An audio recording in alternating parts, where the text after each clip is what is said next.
You're listening to the Investigative Journal. I'm your host, Greg Szymanski. 2 hours. 2 hours with great interviews all the time. We get into the news behind the scenes that the mainstream media refuses to cover. What a shame.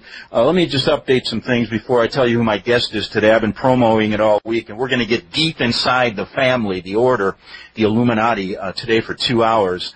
And you got to stay with us from the beginning to the end of this interview. Okay, we're back. It's 8 minutes after the hour, and we're going to get deep inside the Illuminati, the family, the order. We have a guest that was involved with this group, born into it for over 30 years, and her name is Svali. Svali, are you with us? Yes, I am. Well, it's nice to have you here, and I know you don't give radio interviews, and I really want to thank you because I think it really does help the American people understand about this secret organization that you were born into. So I guess before we, I guess we can just start from the beginning and tell us, right from the beginning, you were born into this from wealthy parents, and tell us about your training in this group and when you were a young child and then up into your orientation at the Vatican. Go ahead. That's a pretty broad area, though, Greg. I mean, that could take hours, if you know what I mean. Yes, but if you could just outline it for us. Yeah. I mean, I was born in a group. I was born in Germany, came to the U.S. very young, and basically went through all the training that the group, all members of the group do undergo training to different degrees, depending on the role.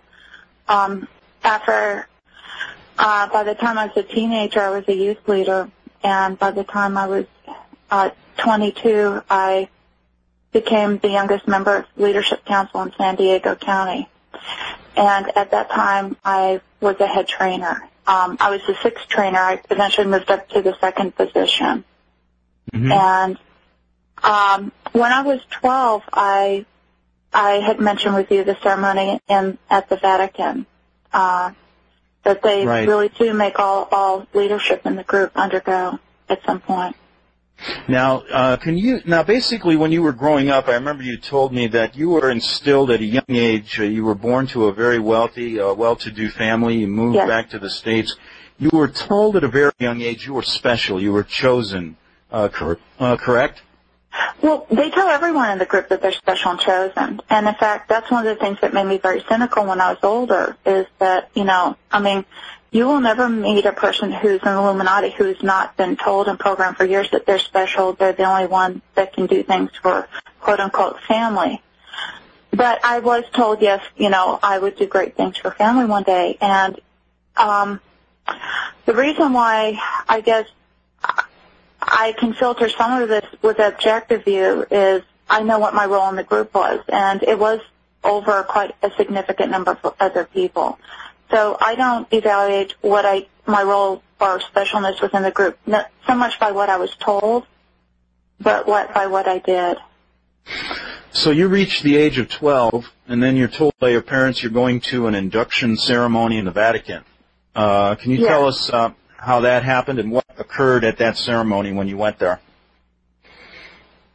Okay. This isn't easy to talk about, as you know. When I was 12, I was flown over to Germany, and I was I'll call them the German father's house over there. And there was some preparation for a few days beforehand, and I was told that there would be a very important ceremony, and it was considered a sealing ceremony at that point. And basically, I was told a little bit about what I was expected to do during the ceremony. When we got there, we went to the Vatican. There's underneath the Vatican. There's a large room that I described to you when we talked before. It has 13 catacomb chambers leading into it and what they do is they, as you go down these steps into the room, you can see that it's almost circular, and so they're all around it, and they bring out the mummies from the catacombs, and they set them beside each one, and they say that the spirits of the fathers watching over the ceremony. And during the ceremony, there was a large table in the center of the room. It was on top of a huge golden pentagram, and they had a ceremony there. Okay, now how many other children were with you being inducted into the family or the order, as they call it? There were two other children, at that point. But there were several adults too. Okay. See, the church also brings in adults to swear their allegiance too. Just so you know, I was told, and I don't know if this is true, but if you want to rise to a certain position within the Catholic Church hierarchy, you do have to go through that ceremony as well. Okay, so you're down in this room with your parents weren't present. No. The German father and the French father were. Yeah. Okay, and at that point, tell our listeners what you witnessed. Well, there was a table. It looked like dark glass in the center of the room. I mean, it was made of stone, but it was very shiny and dark and black.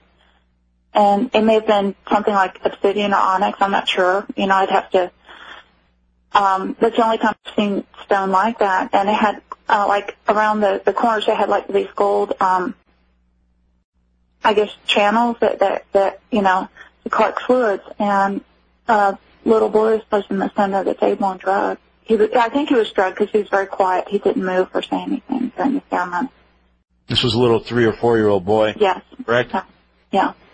And then they continued to They continued to do a child sacrifice. Yes, right they in front did. of you. They did. Yes. Yeah, I told you about that before. Yeah. Now, afterwards, what a unbelievable experience for a for a 12-year-old. I mean, I just what went through your mind? I guess when that happened. I mean, I was terrified. I mean, I was absolutely horrified. I can't describe the terror you feel when you go through something like that. And do you remember the words they were saying as this was going on? The man was in scarlet. He was speaking in Latin, and basically he was saying, you know, please accept the sacrifice, you know, on this day. But then, you know, and then he said the sacrifice will seal the ceremony, and then he did it. Again, I was so terrified that. Have you ever been in a situation where your heart's racing, but you can't do anything, and so you're just kind of sitting there and you're kind of like fading in and out? That's kind of. I can remember as a youth being frightened, but I don't think I've ever. No. All right. Well, gone through anything quite like what you. Yeah, imagine your heart rate going up to about 220. You can't move, so you're kind of shaking, but trying like not to show it. Mm-hmm. And it was horrible. And I was keep thinking inside, I can't wait it's over, I can't wait. I mean, you don't say this, but inside you're just kind of saying over and over, I can't wait till it's over, I can't wait till it's over, I can't wait till it's over. Afterwards, the man in scarlet, he had a huge golden ring on his hand, and he came over to the center of the room, and he had each of the people that were swearing that day, I had to go forward and kneel before him and kiss his ring and swear my allegiance to the new order, to the new world order, until my death.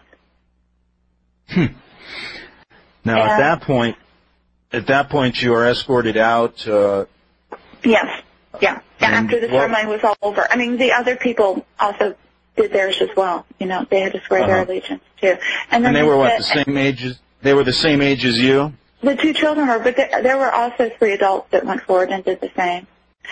And afterwards, we were told, may the same to you or worse occur should you ever break this oath.